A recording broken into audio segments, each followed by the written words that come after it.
이어서 모닝뉴스에 들어가 보겠습니다. 6개 중요한 이슈들 볼 텐데요. 이제 첫 번째로 보셔야 될 것은 최근에 국내 증시 이번 주에 딥페이크라는 단어들이 좀 많이 나왔죠. 이제 그렇다 보니까 AI에 대해서 조금은 규제와 보완을 해야 된다라는 시장의 분위기가 글로벌적으로 퍼져나가고 있습니다. 자, 거기에서 이제 실리콘밸리도 여기서 벗어날 수는 없는 그런 모습인데요. 이제 관련주들이 언급된 만큼 이러한 내용들의 분위기들을 파악해 보셔야겠습니다. 자, 그런 가운데 결국에 두산바켓과 로보틱스 합병이 쉽지만은 않는 그런 모습으로 가고 있습니다. 자, 주주들의 반발과 금감원의 압박에 대해서 어떻게 우리가 파악하고 원인들을 분석해야 될지 함께 해보시고요. 자, 마지막으로 KTNG의 부동산 매각 소식까지 함께 해보도록 하겠습니다. 자, 김은별 캐스터 내용 전해주시죠. 네, 어제 장마감 이후부터 개장 전까지 중요한 소식들 함께 모아봤습니다. 오늘도 6가지 소식들 준비되어 있는데요. 먼저 헤드라인 통해서 함께 만나보시죠.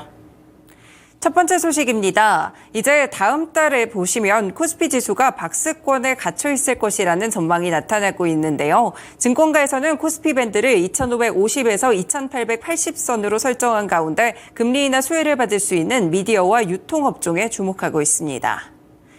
두 번째 소식입니다. 미국 실리콘밸리까지 인공지능 규제법이 다시 한번 화두로 떠오르고 있습니다. 캘리포니아 하원에서 인공지능 규제를 위한 법안을 통과시켰다고 하는데요. 이 인공지능을 공개하기 전에 안전성에 대한 검증을 의무화하는 내용이 담겼습니다.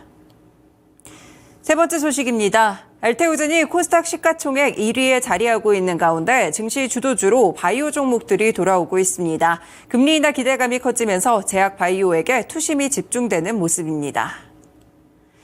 다음 소식입니다. 주주들의 반발 그리고 금감원의 압박에 결국에 두산바켓과 두산 로보틱스의 합병이 무산됐습니다. 다만 소액주주 반발과 냉랭한 시장 분위기를 해소할 수 있을지 두산그룹주들의 과제로 꼽히고 있습니다.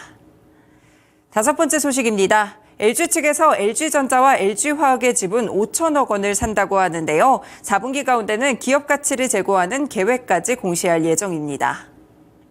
마지막 소식입니다. KTNG가 갖고 있던 분당타워를 매각합니다. 6년 만에 500억 원의 차익을 보게 됐는데요. 부동산에 대한 자산을 정리하는 수순을 밟고 있습니다. 네, 오늘 이렇게 6가지 종목들 뉴스들 함께 준비가 되어 있는데요. 먼저 첫 번째 소식부터 함께 보시죠.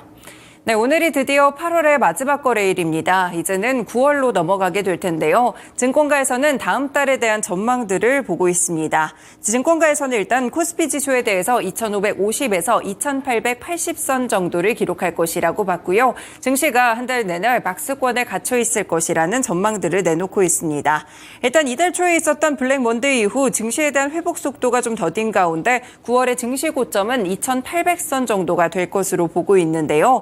다만 앞으로 여러 가지 빅 이벤트들이 예정돼 있습니다. 이달 초에 글로벌 증시 폭락 이후에 국내 증시는 11% 정도의 반등에 성공했지만 미국 증시 대비해서 봤을 때는 여전히 부진한 성과를 기록하고 있는데요. 증권가에서는 최근에 증시 불안을 야기했던 요인으로 미국의 경기 침체나 엔캐리 트레이드 청산 물량에 대한 우려감들, 인공지능 버블 붕괴론을 꼽았습니다. 다만 이러한 이슈들이 9월의 주식시장에 미치는 영향은 제한적일 것이라는 평가인데요. 9월에는 예정된 여러 가지 이벤트들 가운데 연준의 FOMC가 있습니다. 그리고 미국의 대선 2차 토론회, 그 외에도 주요 경제지표 발표들이 국내 증시의 투자 심리를 크게 좌우할 것이라고 평가를 주고 있는데요. 그리고 국내 이벤트로 보시면 밸류업 정책 일환으로 추진되고 있는 코리아 밸류업 지수 발표가 있습니다. 한국거래소는 다음 달 중에 코리아 밸류업 지수와 포함 종목들을 함께 발표할 예정인데요. 금융주를 비롯해 기업 가치 제고 계획을 적극적으로 내놓고 있는 주요 기업들이 구성 종목으로 언급되고 있습니다. 증권가에서는 주요 이벤트들 전까지 주식시장의 불안감이 지속되면서 종목군 장세가 펼쳐질 것이라는 전망을 내놓고 있는데요. 일단 9월에 주목할 만한 업종으로는 금리 인하 수혜가 예상되고 있는 내수주들이 꼽혔습니다. 미디어나 유통, 음식료, 생활용품 같은 업종들이 포함된다는 점 함께 전해드립니다. 네, 두 번째 소식으로 가보겠습니다. 최근에 보안 관련 종목들 국내에서는 사실 딥페이크 이슈에 함께 올라가는 모습이었는데요. 그런데 미국에서도 인공지능 규제론에 대한 이야기들이 술술 흘러나오고 있습니다. 미국의 주요 빅테크들이 포진하고 있는 캘리포니아주 의회에서 인공지능 규제법을 통과시켰다고 하는데요. 인공지능 안전성 검증을 의무화하는 등 기존의 다른 주에서 도입했던 인공지능 법안보다 조금 더 강력한 규제가 함께 내용에 담겼습니다. 일단 일부 빅테크는 인공지능 기술 기술 혁신이 저해될 것을 우려하면서 입법이 확정되면 캘리포니아를 떠나겠다는 입장까지 밝히고 있는데요. 뉴욕타임스에 따르면 현지 시간으로 28일 캘리포니아주 하원이 인공지능 규제를 위한 SB 1047 법안을 찬성 49표 그리고 반대 1표로 통과시켰다고 전했습니다. 이미 법안은 주 상원으로 전달되지만 상원은 이미 한 차례 법안에 대해서 찬성 의사를 밝힌 만큼 수정안 검토를 마친 뒤 주지사 서명 절차로 넘길 것으로 전망되고 있는데요. 일단은 게림 뉴섬 캘리포니아 주지사가 인공지능 규제 결정권을 쥐게 됐다고 평가를 하고 있습니다. 이 법안의 골자는 인공지능에 대한 안전성 시험 의무화입니다. 법안에 따르면 빅테크가 강력한 인공지능 기술을 대중에게 공개하기 전에 안전성을 시험하는 것이 필수로 꼽히고 있는데요. 그래서 만약에 이 재산 피해 같은 중대한 피해를 일으켰을 때 기업을 고소할 수도 있다는 그런 내용들도 함께 담겼습니다. 그리고 인공지능 개발자는 인공지능 모델이 잘못될 경우에 끄는 방법인 킬 스위치를 기능을 넣어야 하고 5년 동안 안전 및 보안 프로토콜은 편집되지 않은 사본을 보관해야 된다. 이런 내용들이 함께 담겼다고 보실 수가 있겠는데요. 다만 이 법안은 민주당과 실리콘밸리 내에서도 인공지능에 대한 기술 혁신을 저해할 수 있다는 그런 우려감들도 함께 커지고 있습니다. 관련된 보안 기업들 어제 시간회에서도 함께 올랐는데요. 사실 이 뉴스라기보다는 딥페이크 관련된 소식들이 좀 관련이 있지만요. 관련된 종목들 체크해 볼 수 있겠습니다. 센즈랩 어제 시간외에 상한가 도달하면서 10,000원을 넘어서는 모습이었고요. 그 외에도 모니터랩이나 폴라리스 AI라든지 K사인 같은 종목들 일제히 시간외에서 크게 급등했습니다. 네, 세 번째 소식으로 가보겠습니다. 최근에 알테오젠이 코스닥 시가총액 1위 자리를 꿰차게 되면서 제약바이오의 투심을 확실히 굳혀가는 모습이었는데요. 진짜 제약바이오 전성시대가 오고 있습니다. 미국의 기준금리 인하가 확실시되자 성장주인 제약바이오 업종으로 투심이 집중되는 모습인데요. 일단 일부 바이오 종목들도 두 자릿수대 상승세를 기록하면서 연일 52주 신고가를 경신하고 있습니다.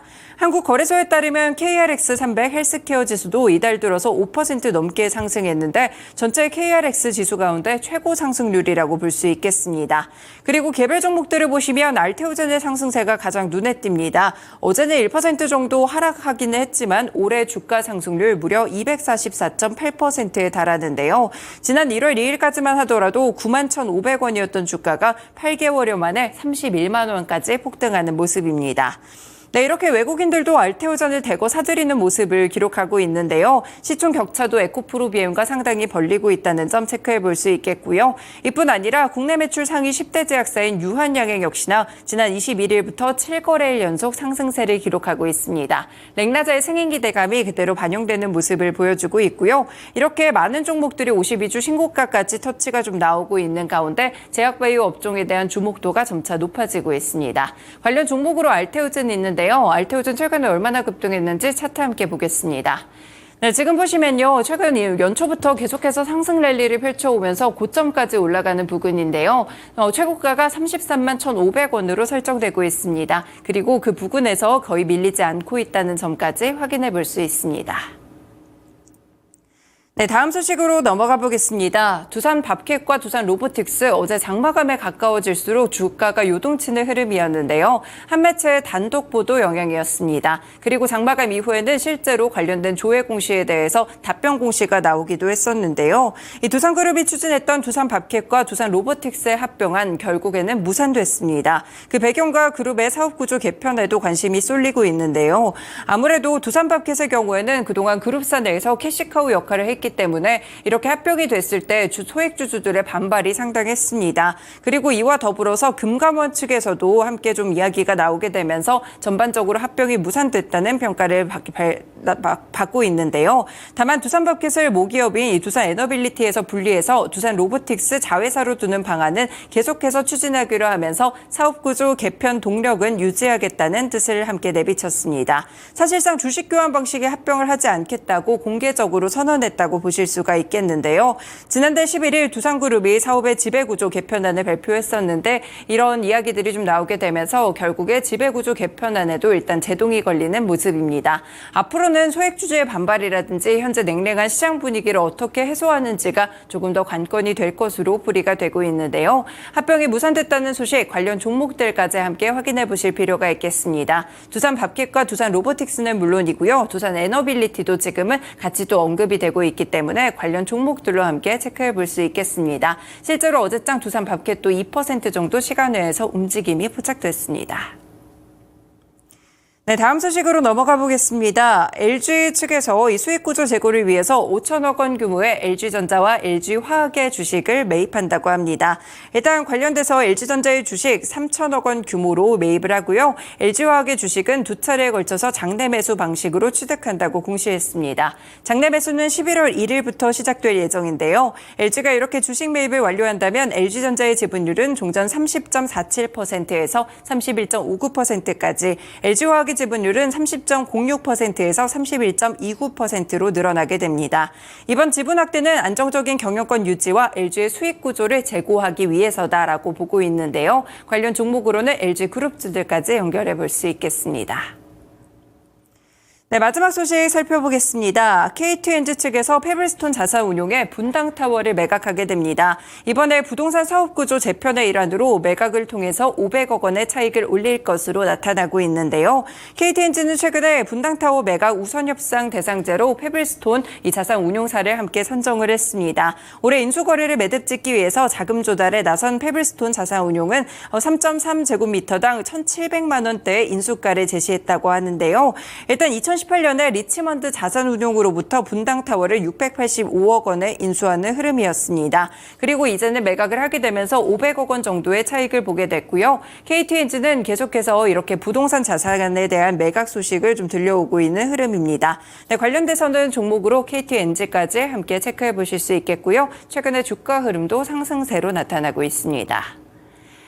네, 이렇게 오늘도 6가지 소식들 함께 전해드렸습니다. 지금까지 모닝뉴스였습니다.